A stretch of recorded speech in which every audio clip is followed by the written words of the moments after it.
Comment je vais laisser comment la parole à tout à chacun de pouvoir se présenter. Est-ce que Goulvin, tu veux enchaîner comment pour présenter rapidement qui tu es? Oui, euh, je suis trésorier d'un PTCE qui est sur le Nord-Ouest Essonne, qui s'appelle le pôle Noé.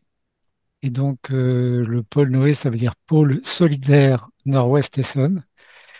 On est basé aux Ulysses et on regroupe actuellement une dizaine de structures. Donc en fait, ça regroupe en fait des associations ou coopératives ou des individus à titre personnel qui adhèrent. Euh, Actuellement, le pôle en fait ne développe plus de projets depuis plus d'un an.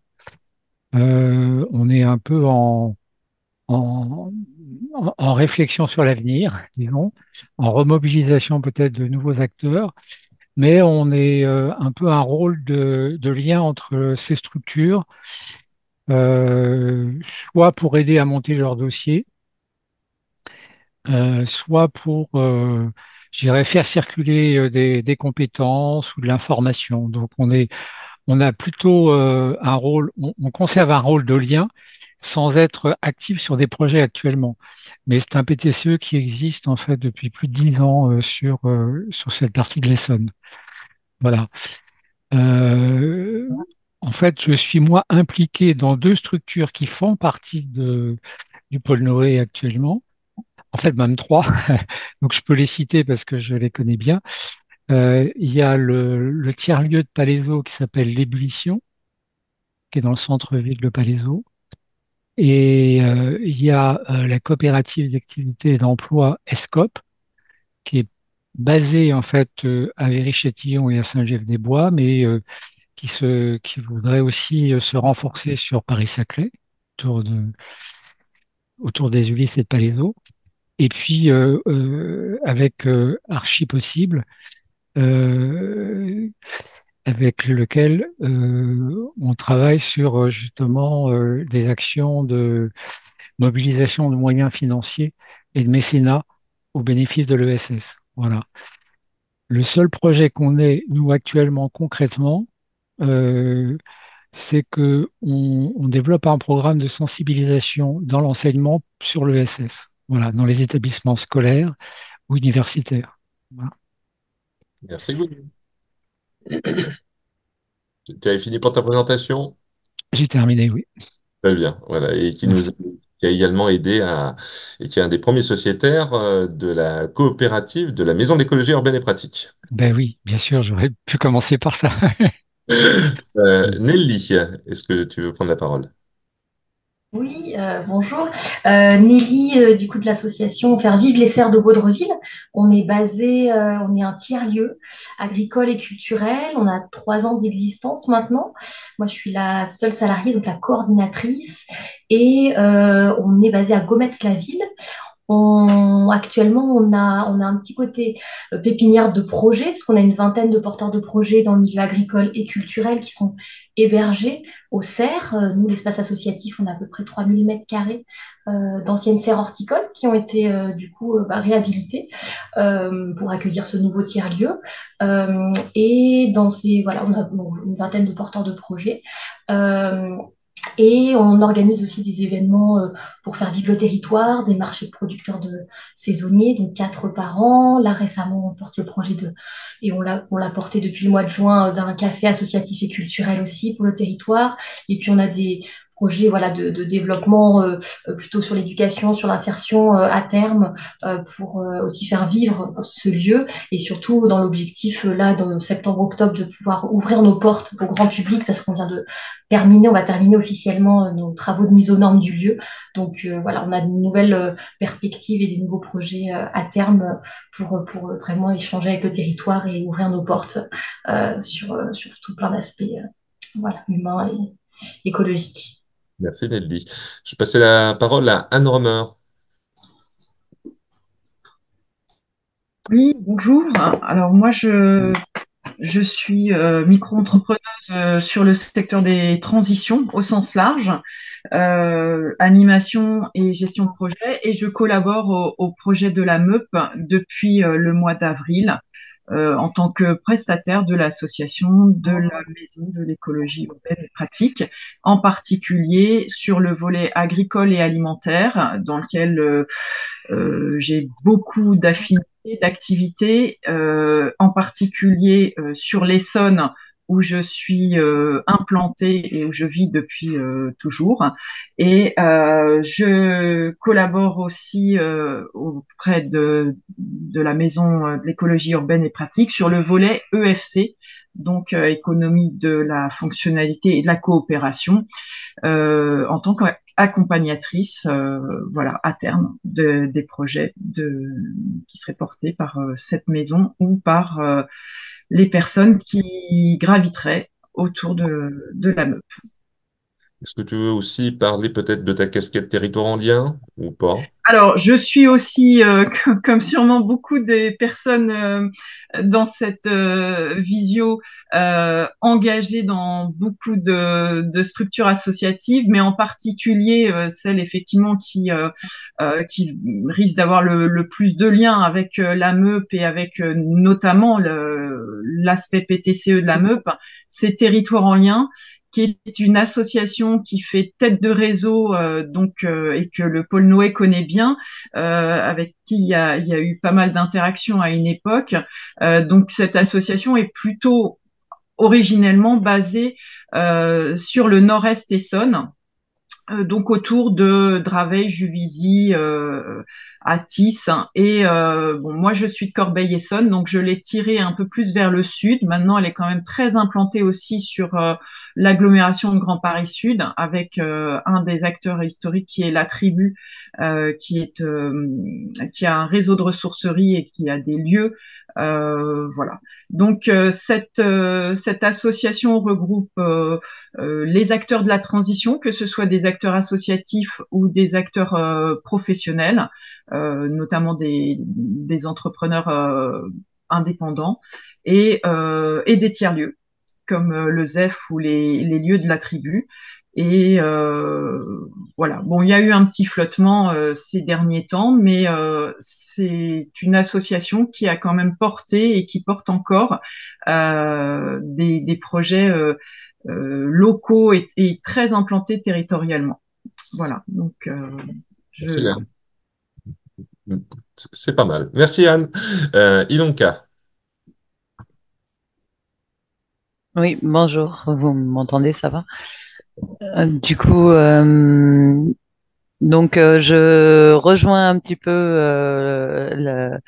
le projet et donc l'équipe en tant que donc ancienne conseillère Pôle Emploi France Travail, sur le volet insertion et formation notamment, en plus de l'accompagnement des personnes. Du coup, l'emploi et l'inclusion me parlent beaucoup. Et sur un autre aspect, ça fait bientôt 10 ans que je suis investie auprès des AMAP, et donc là, depuis 3 ans, je suis administratrice au réseau AMAP Île-de-France. Et du coup, j'interviens pas mal sur les projets, sur l'accompagnement et la représentation du réseau sur tout ce qui est projet territorial et alimentaire, justement. Et aussi, je siège sur des projets FEADER. Donc ça, c'est un peu pour les activités aussi, et donc aussi auprès d'Abiosol, qui est un pôle aussi dans le développement de l'émergence de projets alimentaires. Donc j'investis après une année au sein de l'Éducation nationale comme conseillère formation professionnelle, où là j'ai pu être sur le développement de la formation. Je mets mon temps aujourd'hui à contribution pour développer mes projets et soutenir les émergences de projets, l'animation également des tiers-lieux sur le territoire de l'Essonne, que je connais plutôt bien et avec lesquels j'ai déjà un réseau aussi à apporter, qui soit culturel, alimentaire, ferme, enfin paysan. Et moi-même, je devrais en 2025 profiter pour former et développer mes compétences sur un BPREA pour pouvoir, avec une dominante création, transformation, pour pouvoir aussi apporter ma pierre à l'édifice sur un tiers-lieu, j'espère, près de chez moi. Je suis à Saint-Chéron. Voilà, On espère. j'espère aussi. Merci. Merci, Yonka. Jean-Louis. Une carrière dans l'insertion, la formation professionnelle, l'emploi, etc. Depuis la création du réseau d'émissions locales. J'ai fait un petit passage de 6 mois, dont certains me connaissent pour ça, sur le pli Nord-Essonne, comme chargé de projet. Et c'est dans ce cadre-là que j'ai rencontré la MUP, qui m'apparaît un projet intéressant parce que j'avais travaillé il y a très longtemps. Enfin, mon premier poste en mission locale était justement sur Valdir-Val-de-Seine, où il y avait peu d'intervenants à l'époque. Et ce qui m'a surpris en venant sur ce territoire, c'est le nombre d'intervenants, d'une part, et d'autre part, d'un point de vue de la population, euh, que traitent les plis en général, donc des demandeurs d'emploi, souvent plutôt autour de 40-50 ans, un déficit sur les questions de l'alimentaire. Et ça m'a beaucoup surpris. Alors, on a, même si on lit des choses, etc., c'est une autre chose que de constater les choses par soi-même et de voir combien les gens se nourrissent mal. Et ce qui a des conséquences, enfin, on le sait avec l'exemple des États-Unis, ça a des conséquences sur la durée de vie, sur le coût de la santé, etc., etc. Voilà. Et c'est un peu dans ce qui m'a attiré dans le projet de la MUP, cet intérêt pour l'alimentaire de toutes les populations et particulièrement des gens qui disposent de peu de moyens. Et, euh, et aussi le fait que cet objectif passe par des actions concrètes, comme là actuellement, justement avec Jean-Louis, qui n'est pas moi, la mise en place l'utilisation des locaux de la MUP comme lieu d'activité d'une formation au métier de l'éco-construction. Et ça me paraît, enfin, c'est souvent dans les projets très enveloppés idéologiquement, on a du mal à revenir sur le terrain. Et là, il se trouve qu'il y a une chaîne de projets qui sont solidaires les uns avec les autres et qui me paraissent très très pertinents sur le territoire. Merci, Jean-Louis. Je vais laisser la place à Franck si il est disponible. François second. Oui, merci Sébastien. Bonjour à toutes et à tous. Moi, je suis le partenaire bancaire des porteurs de projets institutionnels dans l'ESS. Je représente le crédit coopératif en Essonne. Merci, Franck. Merci. Ensuite, je vais laisser comment la place à Thiago, ou pas. Alors, moi, je m'appelle Thiago Neto, je suis le responsable de formation au CFP GPS Grand Paris Sud de Grigny. Moi, je suis celui qui organise et coordonne la formation qu'on a de maçon en éco-construction qu'on va faire avec la MEUP sur les plateaux techniques de la MEUP. Merci, Thiago. Et juste, est-ce que tu veux faire un petit appel rapidement pour savoir s'il y a des personnes qui veulent recommander cette formation? Tout à fait. Actuellement, on a ouvert les inscriptions. On est encore en recrutement et il reste quelques places. Donc, si vous connaissez des personnes qui sont intéressées à faire cette formation, n'hésitez pas à nous les envoyer. Merci, Thiago. Je laisse la place à Michel Monbrun. Bonjour, Michel. Ah, on t'entend pas, il faudra déverrouiller ton micro. C'est bon. C'est bon? Oui, c'est bon, Michel, on t'entend. C'est bon. Oui, Michel Monbrun, moi je suis dans le sud d'Essonne, responsable d'une association qui existe depuis un petit paquet d'années déjà, mobilisé a priori sur le terrain de l'alimentation locale et bio, qui nous a amené à créer une AMAP, deux AMAP, trois AMAP, et puis une boutique de producteurs qui existe depuis 3 ans maintenant, dans un petit village à Duison-Longueville. Dans le même temps, j'avais initié toute une série d'initiatives liées à l'éducation populaire, à la culture, à la création d'un café associatif, le Petit Cerny à Cerny, à côté de la Ferté-Alais, parce que mes expériences professionnelles anciennes et associatives très anciennes me mobilisaient sur ces secteurs-là qui sont à la fois du social, de l'écologique, du culturel, que je n'arrive pas à dissocier et dont je pense qu'il est important qu'on cesse de les dissocier euh, avec le développement local. La prise de conscience de la découverte dans ce Sud-Essonne où je suis depuis 14 ans maintenant, c'est la situation un peu dramatique de tous ces villages qui, depuis 40 ans, ont été oubliés, abandonnés, humiliés, et qui, aujourd'hui, c'est une cinquantaine de villages qui n'ont plus ni aucun service, ni aucun commerce. C'est le vide le plus total et le désespoir le plus total. Avec ce que cela représente de difficultés d'ordre social quand il s'agit de jeunes mères de famille qui n'ont pas de voiture, de parents âgés, de personnes handicapées, tout simplement. Et que là, nous avons essayé de bâtir un projet qui actuellement, grâce à l'appui de la MUP et de Sébastien, entre autres, va permettre de pouvoir le faire, qui est de proposer à tous ces villages, comme j'utilise le terme, de réenchanter ces villages. D'une part, en y incluant une possibilité d'accès à une alimentation locale et bio.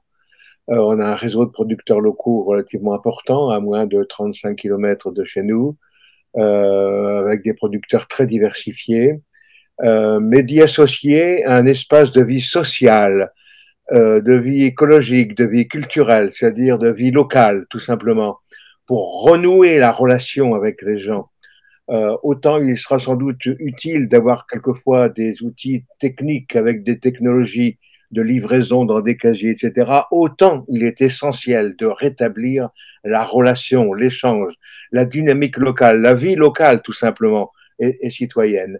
Et que cela, l'addition, l'intégration de la dimension alimentation, de la dimension éducation populaire, de la dimension culture, de la dimension sociale sont absolument essentielles. C'est un projet qui est ambitieux, qui mettra quelques temps pour pouvoir se réaliser. Aujourd'hui, on a enfin, depuis quelques mois, depuis un an, des retours de communes, d'élus locaux, parfois le maire, parfois un adjoint, parfois un conseiller municipal, parfois un militant associatif qui a réussi à demeurer dans la localité et qui sont maintenant demandeurs. On a donc le projet et l'objet de prendre tout cela en charge dans le cadre d'une création d'une société coopérative d'intérêt collectif qui permettra d'associer tous nos producteurs à l'initiative, mais aussi les collectivités locales, les communes et les institutions publiques ou privées qui pourront s'y associer. C'est un immense projet pour lequel nous avons besoin de trouver de l'expertise, des compétences, pour lequel nous avons besoin de trouver des militants associatifs bénévoles, parce que je pense que cela est nécessaire, autant que je pense qu'il n'est plus possible de laisser les bénévoles seuls face à des projets d'envergure dans lesquels très vite ils risquent d'être ou noyés ou dépassés ou n'ayant pas les compétences pour assurer le suivi, et que tout cela, on essaie de le faire et on va le faire grâce à nos relations avec la MUP aujourd'hui et quelques autres réseaux associatifs, mais aussi avec des projets innovants qui nous permettent de pouvoir maîtriser nous-mêmes sans dépendre des grands systèmes totalement euh, prisonniers de l'emprise à la fois financière ou culturelle ou idéologique dans lequel nous débattons, parce qu'on est aussi sur un territoire où l'abandon est tel que les gens ne vont plus voter. C'est vrai dans toutes les régions de France, mais dans les régions rurales, c'est dramatique. Comme le disait un maire, de 75 à 80% de votants, quelle que soit l'élection, on est passé à moins de 40% de votants. Les gens n'y croient plus à rien. Et dans ces secteurs-là, bien évidemment, la pénurie de votants a laissé la place aux extrémismes les plus dramatiques qui aujourd'hui sont les seuls à pouvoir être présents. Il y a donc un enjeu démocratique et citoyen extrêmement important sur les valeurs que je porte personnellement depuis 60 ans et dont je pense qu'il est nécessaire d'y trouver des relais et une dynamique et que le temps y est aujourd'hui, je crois, non seulement impérativement urgent, mais nécessaire et propice. Voilà, l'écologie, c'est aussi la capacité de rendre plus agréable la vie quotidienne. Et là, on a un enjeu extrêmement important de réconcilier l'écologie avec la culture, avec l'éducation, avec le social, et de réconcilier l'écologie avec la capacité d'un bien-être et d'un plaisir à partager avec le plus grand nombre. Merci Michel, merci Michel. Donc c'est l'association Éco-Jeudi, puisque on ne l'avait pas cité comme au démarrage. Euh, Madame Duperron, excuse-moi, j'ai oublié le prénom.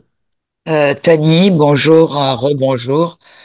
Moi, je travaille pour un atelier chantier d'insertion, ACI, situé à Crosne, en Valdière-Val-de-Seine. On est donc l'association Abeilles Aide et Entraide. Moi, plus Abeilles Maraîchères, le jardin, enfin, le potager biologique, avec le principe d'une AMAP, mais on n'est pas une AMAP. On vend notre production le mercredi de légumes biologiques. Et notre objectif principal, quand même, est d'ouvrir les portes du travail aux gens éloignés de l'emploi avec tous les freins qu'on peut connaître et de les mobiliser dans le cadre de l'insertion par l'activité économique pour retrouver un emploi pérenne en enlevant tous les freins périphériques si possible. Merci. Est-ce que tu peux comment donner le nombre de personnes que vous accompagnez? Pour l'association intermédiaire, c'est peut-être 200, 300. Pour le chantier d'insertion, on en est à plus de 30 par an à peu près. 18 salariés en permanence sur le jardin, dans le cadre de l'IAE. Merci à toi. Sylvain, si tu ouvres ton micro ou pas. Bon, mais je crois que tu dois avoir un petit souci comment de micro. Bon, toi, c'est bon. Je suis là, pardon. Bonjour tout le monde. Moi, je suis donc Sylvain Gauthier. J'ai ouvert il y a 8 ans un espace un peu atypique qui se veut porteur de valeurs liées autour de l'environnement, du bien-être et du bien manger à travers une activité de restauration de tiers-lieux identifiés où on vient justement sensibiliser le public sur ces différentes approches.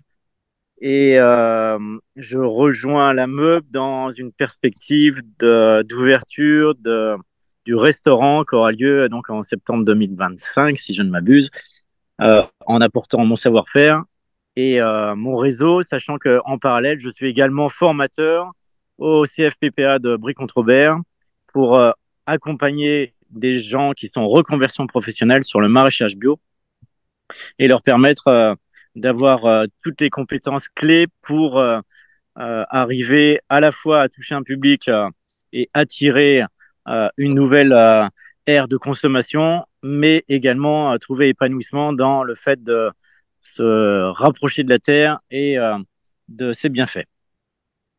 Merci, merci à toi. Je vais arrêter le partage de mon côté pour vous laisser reprendre la main du côté de Haute-Oie. Je crois que c'est Eric Oui. qui prend la main. Hop.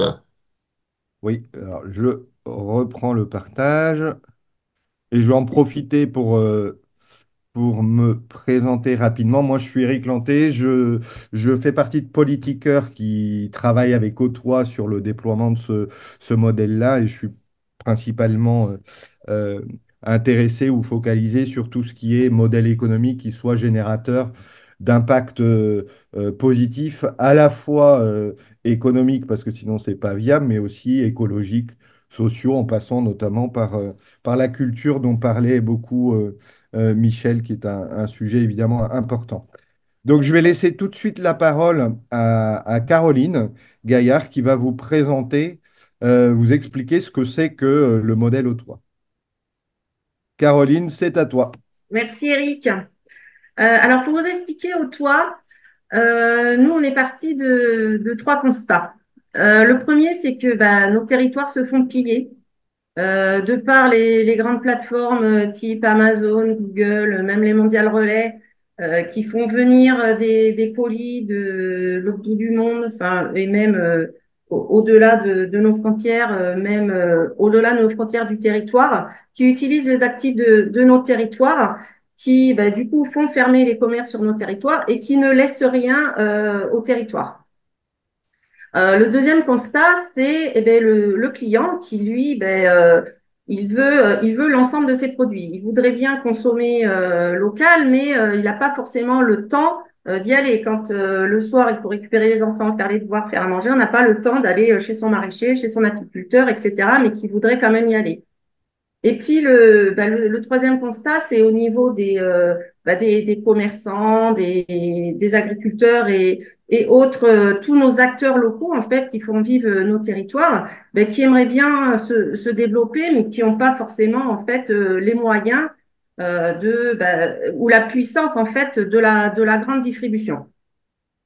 Donc, l'idée qu'on a eue enfin, c'est surtout Jean-Pierre, de par son expérience qui s'est dit, il faut qu'on apporte en fait le même niveau de service, qu'on soit agriculteur, artisan, grande distribution, qu'on soit tous sur un même pied d'égalité.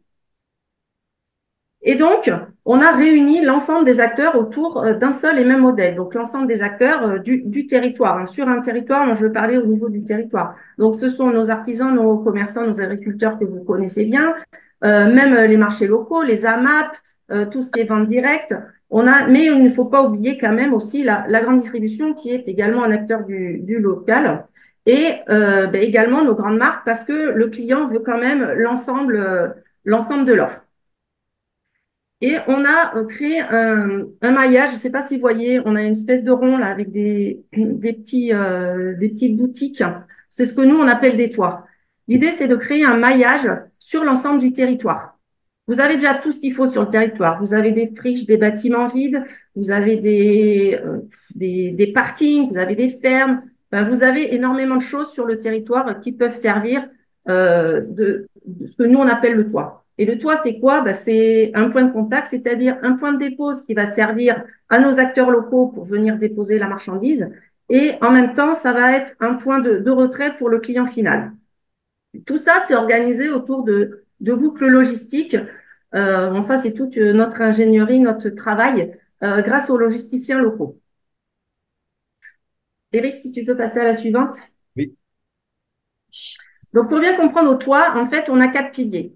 D'abord, on a une plateforme numérique territoriale. Donc, tout simplement, une marketplace. Hein. Vous connaissez certainement Amazon qui utilise le système marketplace. On a pris ce système-là pour que l'ensemble des vendeurs puissent avoir la liberté de leur prix, de leur offre, etc. On va apporter en fait ce service-là. Donc, c'est de la plateforme. Le premier pilier, c'est notre système numérique territorial. Le deuxième, c'est la logistique territoriale. Donc, on va utiliser en fait les logisticiens locaux grâce à des systèmes d'optimisation détournés. Donc, aujourd'hui, vous avez déjà en fait des logisticiens qui transitent sur votre territoire, mais qui n'ont pas forcément les camions pleins à tout moment. Donc, l'idée, c'est d'utiliser ces systèmes d'optimisation détournés pour en fait massifier et optimiser tous ces déplacements. Et on a une deuxième chose au niveau de la logistique territoriale qui sont nos plateformes logistiques territoriales pour stocker tout ce qui est produits de grande consommation. Alors attention, on va pas stocker l'ensemble de l'offre des produits de grande consommation. On va avoir tout ce qui est écoulement euh, du quotidien, hein. Vous avez tous les produits, ce qu'on appelle nous à écoulement A et B. Et par contre, les produits qu'on va peu utiliser, on va les avoir sur commande, sur précommande. Et ces plateformes vont nous permettre également de limiter tout ce qui est suremballage marketing. Vous savez, tout ce que vous jetez à la poubelle quand vous arrivez chez vous après les courses, tout ça, on va pouvoir le limiter sur les plateformes. Donc ça, c'est notre deuxième pilier, c'est la logistique territoriale. Le troisième pilier, c'est notre maillage de toit. Donc, comme je l'ai dit, ça sert de dépose pour nos vendeurs et ça sert de retrait pour nos consommateurs. L'idée, c'est vraiment, comme je l'ai dit tout à l'heure, d'utiliser les actifs de vos territoires. On ne va pas reconstruire, il y a déjà tout ce qu'il faut. Et notamment, moi, j'étais très touchée par le discours de Michel. Il faut remettre en fait dans nos campagnes. Donc nous, on vient du Périgord avec Jean-Pierre, et c'est vrai qu'on est aussi touché par ça. Nos campagnes, il n'y a plus rien. Il y a souvent plus qu'un. Soit quand il reste un magasin, on est content. Donc il faut leur amener du flux supplémentaire et amener la commodité en fait aux consommateurs. Donc tout ça, on va pouvoir réutiliser. Et enfin, le quatrième pilier, c'est vraiment la gouvernance partagée entre les acteurs. C'est d'avoir une société commune à l'ensemble des acteurs du territoire, donc aussi bien nos vendeurs que nos consommateurs, que tout le monde soit acteur en fait de cette société pour avoir accès à une participation de la décision et surtout avoir un partage de la valeur et décider avec les revenus qui pourront être faits grâce à ce système sur le territoire de développer tel ou tel projet sur le territoire, mais décider avec les acteurs du territoire suivant les politiques, suivant l'orientation qu'ils veulent avoir sur le territoire. Donc tout ça, on peut le faire qu'en s'appuyant sur les ressources et les acteurs du territoire et recréer le lien en fait entre tous. Donc, une fois qu'on a posé ces 4 piliers, donc nous, ce qu'on appelle, c'est nos briques structurelles, il faut les adosser à nos briques, ce qu'on appelle, nous, les briques fonctionnelles. Ça peut pas marcher, c'est en fait si vous n'avez pas l'ensemble de ces briques. Donc, nos 4 briques structurelles adossées à nos 4 briques structurelles. Donc, pour la mise en œuvre, il nous faut de l'automatisme, de l'aménagement et de l'informatique. Pour tout ce qui est appui à la mise en œuvre, il faut un système de maillage et d'optimisation forcément des actifs du territoire. Il faut travailler sur le déplacement et bien sûr travailler tout ce qui est juridique avec les sociétés en territoire. Au niveau de l'exploitation, vous avez forcément tout ce qui est commercial avec la marketplace. Il faut faire de la communication, de la supply chain forcément et tout ce qui est ce qu'on appelle monétisation, c'est tous les flux bancaires mais également avec tout ce qui est la data. Tout ça, encore une fois, tous ces outils sont mutualisés entre l'ensemble des acteurs pour l'ensemble des acteurs. Et enfin, la dernière, qui est le pilotage. Forcément, il nous faut une communauté pour pouvoir interagir, une gouvernance partagée entre les acteurs et avec le système au toit et la data qu'on va pouvoir générer, vous allez pouvoir avoir des systèmes de pilotage et de visualisation de l'ensemble de vos données sur le territoire. Voilà, j'ai été un peu vite. Alors, au toit, c'est un petit peu, c'est très gros, c'est très vaste. Voilà, je vous ai fait une petite présentation rapide, mais bon, si vous avez des questions, n'hésitez pas. Et après, là, je vais passer la parole à Eric qui va vous expliquer. Ouais, alors je sais pas si je vais expliquer plus de choses que Caroline, mais là où il faut pas se méprendre, c'est que Autois n'est pas un distributeur de plus sur le territoire. Autois n'achète ni ne vend aucun produit. Ce sont les acteurs entre eux qu'Autois met en relation qui en fait travaillent, achètent, vendent les produits jusqu'au consommateur final. Euh, de même, vous l'avez sans doute compris aussi, c'est pas simplement une place de marché de plus. Il y en a plein, hein, la place de marché. Il y en a bon, des très connus, des Amazon, mais il y en a d'autres qui ont essayé de se créer plus localement. mais qui n'ont pas toute l'infrastructure logistique derrière pour apporter les services qu'apporte Auto. Donc, ce qu'il faut voir en Auto, c'est en fait une infrastructure économique territoriale qui est à la fois numérique, physique et aussi sociale par les liens qu'elle tisse entre les acteurs et la gouvernance partagée qui est absolument nécessaire au fonctionnement territorial d'Auto. Donc ça permet quoi? Ça permet de tisser vraiment des nouveaux liens entre les acteurs et les ressources du territoire pour à la fois densifier et conserver la création de valeur sur le territoire. Le deuxième point, c'est que Otois apporte en fait enfin, met à disposition des acteurs du territoire des services logistiques mutualisés auxquels beaucoup d'entre eux, et évidemment les plus petits, n'auraient pas accès autrement. Ce qui est réservé aujourd'hui aux gros acteurs, la grande distribution, elles ont leur circuit. Mais les plus petites structures, elles ne les ont pas, elles n'y ont pas accès. Et j'ajouterai à ça d'ailleurs la capacité marketing, de communication. Faut pas oublier non plus le consommateur, Caroline en a parlé. Avec ce système-là, en fait, vous offrez au consommateur la même liberté de choix et de qualité de service en tout point du territoire. J'étais aussi particulièrement sensible au discours de Michel, mais c'est vraiment l'un des objectifs que d'arriver à offrir aux consommateurs qui soient éloignés, qui soit âgé, qui ait du mal à se déplacer pour différentes raisons, vraiment le même accès, la même accessibilité à une offre qu'il est d'ailleurs libre de choisir. Et là, qu'il ait envie de mal bouffer ou de bien bouffer, je dirais, c'est son choix. Après, toutes les actions que vous portez pour, comment dire, faire valoir la qualité, le local, etc., ça va s'ajouter à ça et permettre de transformer ensuite les choix et les modes de consommation. Et enfin, le dernier point, c'est cette capacité, en fait, à piloter le développement du système en fonction des enjeux du territoire et des choix de ses acteurs. Et ça, c'est la gouvernance partagée. Enfin, c'est à la fois la gouvernance partagée et la capacité, en fait, à acquérir la donnée. Qu'est-ce qui se passe sur le territoire? Qui mange quoi? Qui commande quoi? Le fait de passer par la plateforme au toit permettra d'avoir ces informations-là qui sont une aide au choix ensuite aux politiques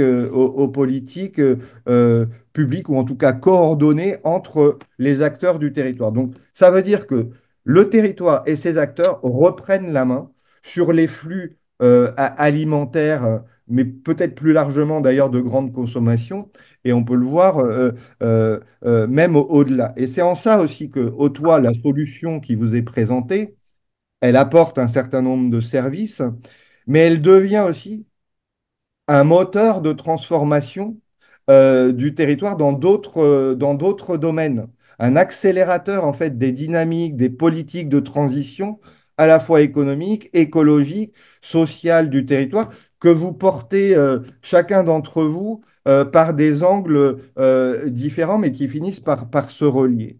Et c'est pour ça que je disais tout à l'heure, bah, au toit, en fait, ça peut tout à fait s'appliquer pas simplement aux produits alimentaires, mais aux produits de grande consommation en général, et pourquoi pas finalement à d'autres services comme la santé par exemple, et on peut imaginer plein d'autres choses. Ensuite, c'est c'est parce que par comment dire, la capacité à optimiser, à gérer les flux de grande consommation sur un territoire, vous allez pouvoir vous connecter avec d'autres systèmes qui sont clés pour un territoire, comme par exemple, et là il y a un lien très clair avec l'agriculture. Si on veut régénérer le vivant, il est clair que l'agriculture a un rôle très important à jouer. Et quand j'entends parmi vous tous les acteurs qui travaillent sur le bio, l'alimentation saine, etc., c'est aussi un moyen de euh, comment dire, d'offrir des débouchés, de la visibilité à tous ces acteurs-là et peut-être d'étendre les surfaces agricoles qui utiliseraient ces méthodes de production qui sont vertueuses, positives. Voilà. Sans parler des impacts sur de la réduction d'un certain nombre d'impacts négatifs, notamment en termes de mobilité. Dès lors que la logistique est optimisée, on réduit les flux pour les optimiser. On peut aussi imaginer que cette flotte logistique, elle soit décarbonée. Quand on parle de flotte décarbonée, on peut imaginer aussi des offres de mobilité partagée qui le soient aussi, et ainsi de suite, transformer différents systèmes du territoire à partir de ce socle que peut constituer la solution au toit. Oui, je me demandais en effet sur les tarifs, parce qu'un petit producteur, en fait, je remets ça, j'imagine, au niveau du concept, et on va dire une usine qui fabrique des yaourts type grande marque, aura pas les mêmes bénéfices et les mêmes revenus que le petit paysan qui cultive ses 5 hectares et qui est à côté pour le coup. Mais voilà, du coup, quelle est la part Oui. forcément, ce service a un coût. Et voilà, si le producteur, si aujourd'hui il fonctionne notamment en AMAP, c'est pour avoir des revenus directs, enfin, c'est pour assurer sa pérennité d'activité. Et du coup, je me dis, dans la logistique, je trouve que c'est intéressant. Ces derniers kilomètres, on sait qu'ils sont hyper importants et sur lesquels il faut travailler. Donc, merci pour cette présentation et je trouve que c'est en effet un sujet et qu'il faut vraiment optimiser. Mais comment on le rend et avec votre expérience, merci de me dire comment ça se passe dans votre secteur. Alors, en fait, je vais répondre sans répondre. Le fait d'avoir l'ensemble des acteurs, et notamment, vous l'avez bien dit, les grandes marques, ça va faire en fait diminuer les coûts pour nos acteurs locaux. Alors, forcément, c'est pas une prestation qui sera gratuite parce que de toute façon, nous, on veut pas que ce soit gratuit parce que tout ce qui est gratuit est galvaudé. Mais l'idée, c'est qu'elle soit la plus basse possible. Et pourquoi je peux pas vous répondre? J'ai des chiffres, mais vous allez les garder en tête. C'est que Eric va l'expliquer après.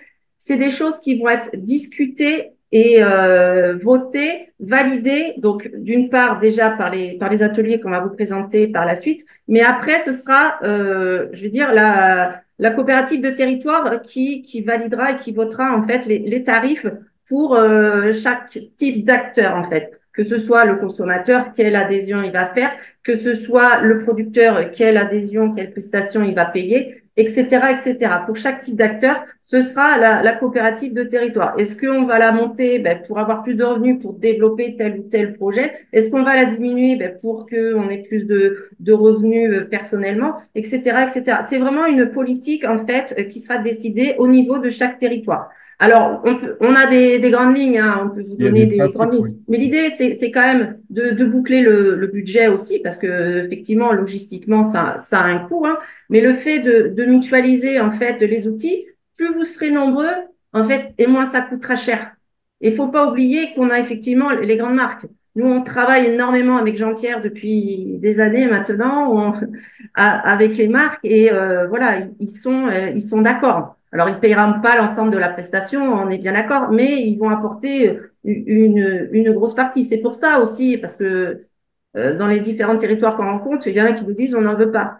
Oui, mais vous pouvez pas faire financer un tel système qu'avec les acteurs du local, c'est impossible. Je pense que vous avez déjà dû tous le travailler, c'est pas possible. Enfin, ou alors vous allez payer une somme phénoménale, mais c'est pas tenable. C'est pour ça que plus on sera d'acteurs, plus on sera nombreux et plus on multipliera en fait le type d'acteurs et moins ça coûtera cher et tout le monde en fait, c'est un deal gagnant-gagnant en fait. J'espère que j'ai répondu à la question. Il semble que oui. Euh, Oui, merci.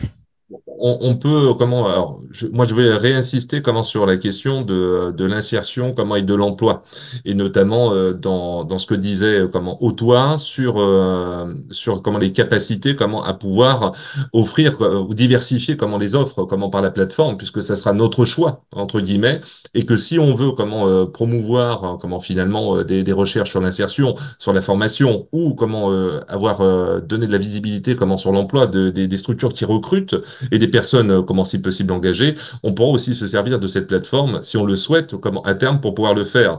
Pareil, l'idée, c'est de renforcer, finalement, la visibilité, des toits, et notamment de leurs activités, afin, de pouvoir aussi que les gens identifient, le lieu, pour, les services qu'ils proposent, que ça soit de la vente directe, etc., sans avoir besoin de placer à la plateforme.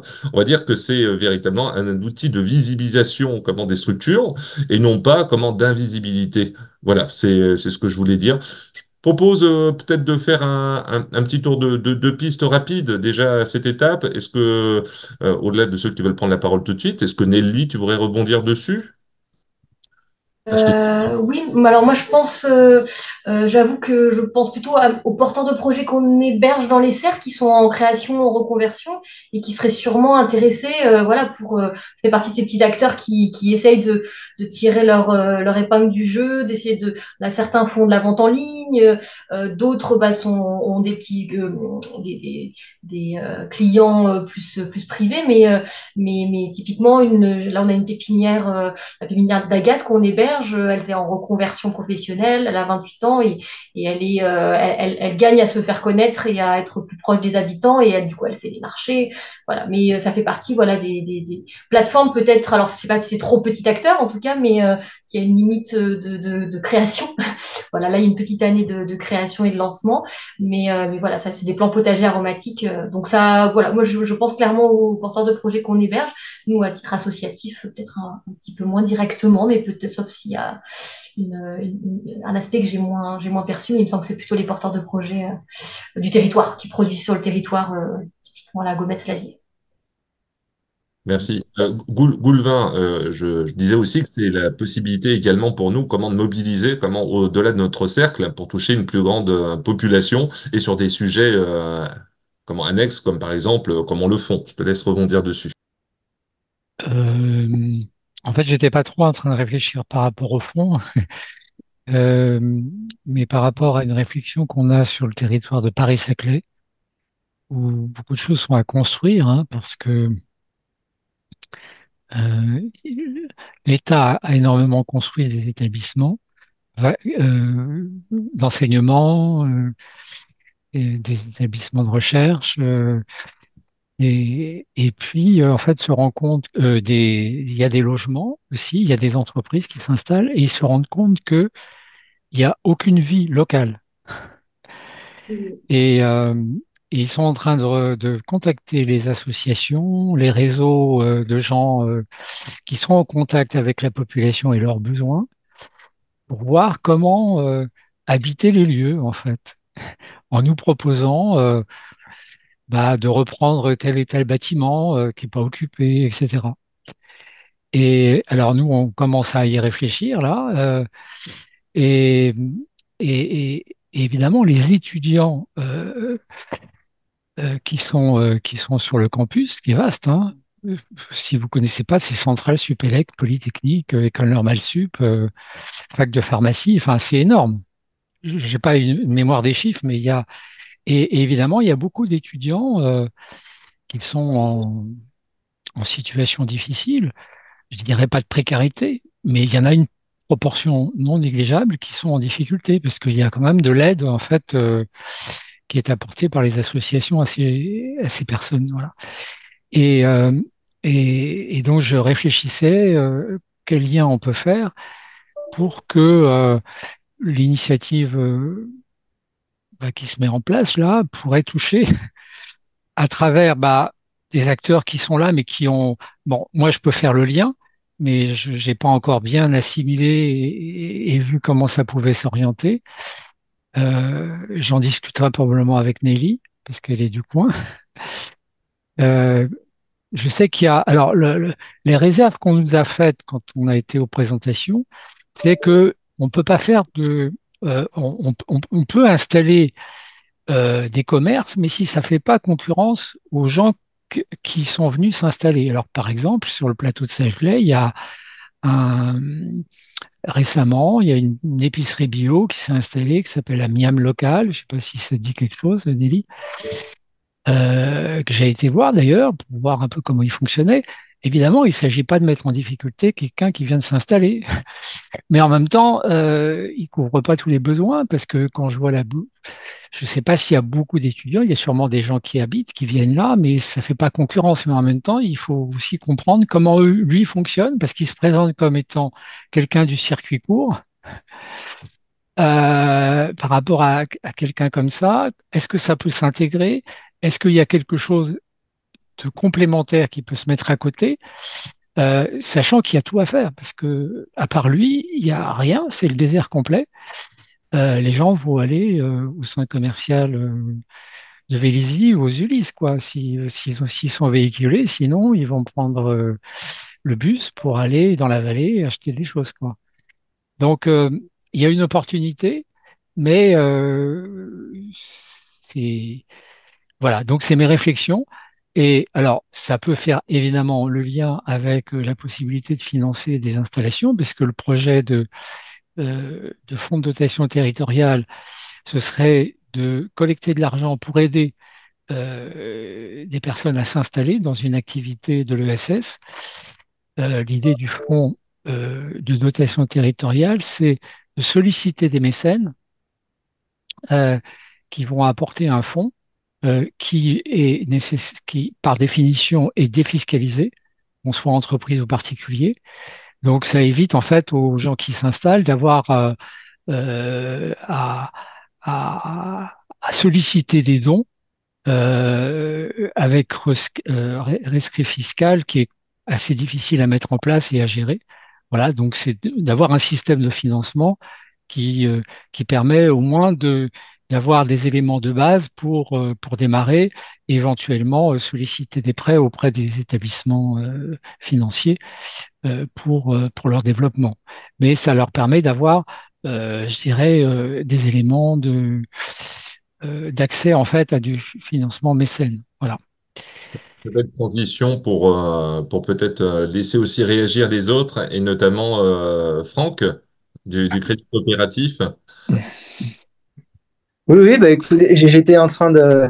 Ah, Ah, ça a coupé le son, il faut oui, le... j'étais en train de regarder un petit peu pour Autois. J'ai du mal à. Là, la société, elle n'est pas créée en fait. le son. Pardon. La société en La territoire, société. non, ce sera au territoire de la créer et voir D'accord. qui vous mettez dans cette société. Donc forcément, vous aurez des institutionnels, vous aurez des entreprises privées, vous aurez Oui, oui. des artisans, des commerçants. Voilà, il faudra, Non, parce à que moins que vous ayez déjà une société sur le territoire. Mais voilà, vous définissez votre territoire. et c'est en lien, je vois qu'il y a une autre société qui s'appelle Autois Aquitaine et avec une holding Autois Développement qui sont également inscrites à Périgueux. C'est en lien Oui. ou pas? Alors, en fait, la société, la holding Auto-Aquitaine, c'est celle aujourd'hui qui fonctionne et on a toute la R&D, en fait. Ça fait ça fait 8 ans, presque ouais, 9 ans qu'on a ouvert, qu'on travaille sur le modèle parce que pour arriver à un modèle comme Bien sûr. ça prend du temps. On a été financé en fonds propres, en fait, par nos investisseurs uniquement. Voilà, donc ça, c'est une holding où on a toute notre R&D, en fait. Et la société Auto-Aquitaine nous avait servi quand on avait fait une petite période d'essai sur Bergerac, voilà, pour tester en fait opérationnellement. Et donc on a ouvert sur Bergerac, on a eu un retour d'expérience et Mhm. c'est ce qui nous a permis en fait d'arriver au modèle d'aujourd'hui. On s'est dit il faut aller chercher ça, il faut aller chercher ça, ça va pas, etc. On a tout Mhm. testé en fait pendant 6 mois. C'est pour ça que la société a été créée en fait. D'accord. Mais Ok, ok. aujourd'hui, elle est inactive. Oui, oui, j'ai vu. Mais c'est pour ça que je me demandais, parce que comme l'activité me semblait très, très proche, mais du coup, j'avais un doute. Oui, Ok, super. voilà. Merci. Et juste, avant, je voulais, par rapport à ce qu'a dit Goulvin, là, par rapport à, juste une petite remarque par rapport à la petite épicerie bio, c'est ça? Alors, excusez-moi, j'ai pas retenu les noms. Effectivement, l'idée, c'est vraiment pas d'amener de la concurrence sur des sites où, enfin, je veux dire, l'idée, elle est pas là. Justement, on pourra utiliser cette épicerie pour être eh bien, éventuellement un point de retrait ou de dépose et lui apporter un revenu supplémentaire. Tout ça, c'est possible, hein. Voilà, et je ferme juste la petite parenthèse. C'est bien. Est-ce que Jean-Louis, tu veux reprendre la parole? Ce que je crains, c'est toujours la superposition des structures et des labellisations qui peuvent éventuellement faire peur. Voilà, c'est une première réaction. La deuxième, c'est que si j'ai bien compris le modèle, euh, c'est vraiment effectivement un modèle systémique et qui implique de faire se solidariser les gens qui sont déjà sur le territoire. Donc, il faudrait commencer par repérer effectivement tous les gens qui peuvent être intéressés à ce système.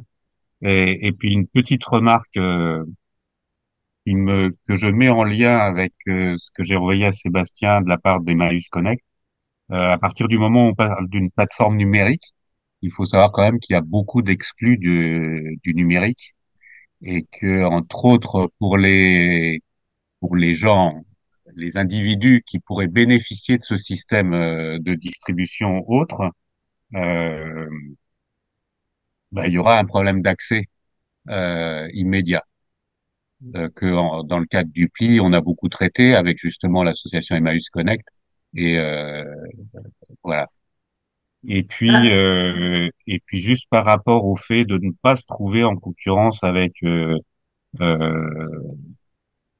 tout le système logistique qu'a mis en place la grande distribution, euh, effectivement, on va de toute façon se trouver en concurrence et ils n'aiment pas ça. D'autant plus que pour avoir fréquenté des gens de la grande distribution dans les années 2010, euh, c'était déjà une période où ils étaient en perte de vitesse. Il faut pas se tromper, la grande distribution, même si elle a une assise territoriale et une assise financière encore considérable, ils sont pas en très très bonne santé financière. Et la paupérisation des populations, ça c'est fini l'époque pour prendre l'exemple que je connaissais bien, de Créteil-Soleil où on voyait des milliers de gens débarquer et ressortir avec des caddies pleins. Ça c'est terminé, même si on en voit encore des caddies pleins. Mais financièrement, c'est un secteur qui ne se porte pas très bien et qui est quand même assez inquiet pour son avenir. Donc c'est des gens à manier avec précaution. Alors, juste par rapport à la grande distribution, effectivement, on est d'accord, hein, ils vont pas forcément très bien en ce moment. Donc, nous, on les a déjà rencontrés, hein, on les a tous rencontrés d'ailleurs. Et ils sont plutôt ouverts en fait à participer à un tel modèle. C'est pour ça aussi qu'on les a intégrés. Et la deuxième chose par rapport à l'accès au numérique, effectivement, oui, c'est quelque chose auquel on a pensé. Et je pense que enfin, on a pensé à des solutions, mais après on est ouvert et après le territoire pourra décider de ce qu'il veut faire encore une fois. Mais ce sera possible en fait de passer via des bons de commande manuels, hein, tout simplement, et d'aller dans chaque comment dire vendeur adhérent au système pour faire remonter les commandes. Bon voilà, c'était juste un petit point d'éclaircissement.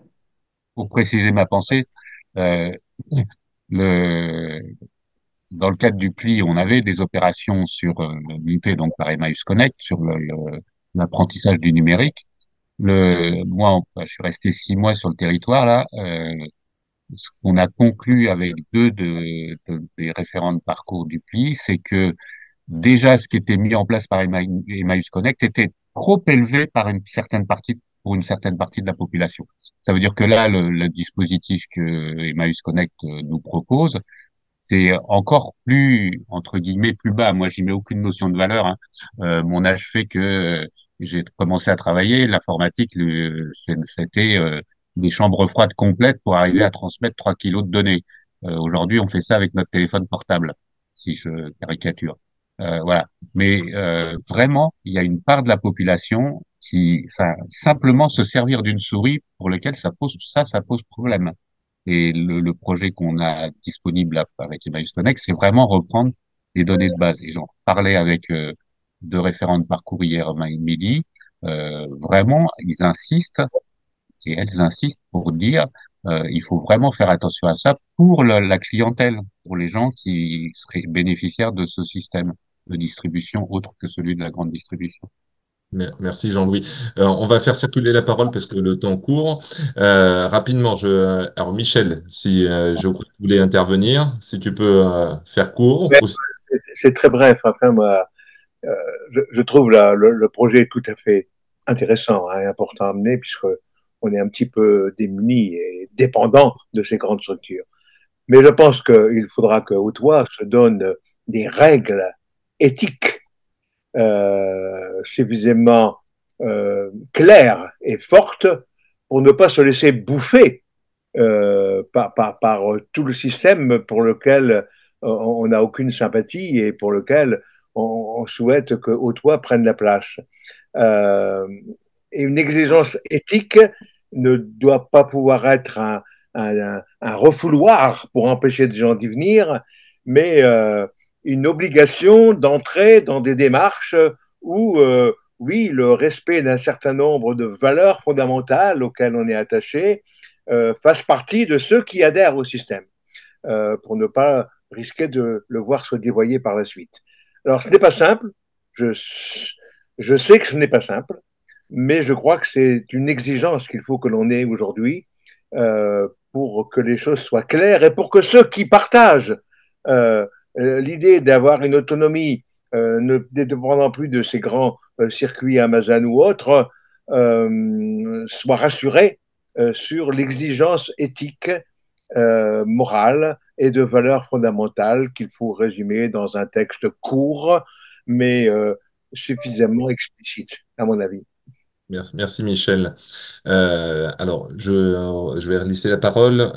Désolé, je n'ai pas encore le prénom en tête. Madame Duperron. Dany. Dany.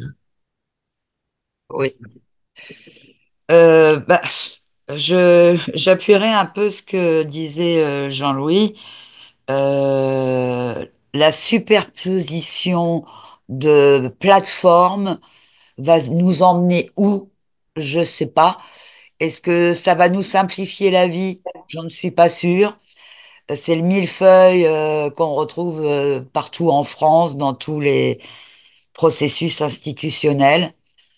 Euh, comment des petites structures peuvent s'adapter avec des grandes structures.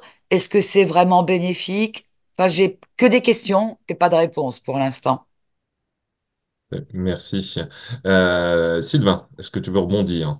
J'ai souvent dans les communications que je peux avoir autour de moi, l'ambition justement de travailler sur un tissage qui va permettre de relier l'ensemble des acteurs qui sont généralement un peu éparpillés sur le territoire. Je trouve que c'est une très belle initiative. Ça amène évidemment beaucoup de questions sur le comment faire et peut-être le piège à éviter, ce serait de reproduire les mêmes schémas, mais vous l'avez un peu évoqué, hein, les mêmes schémas qu'on peut avoir sur la logistique de la grande distribution.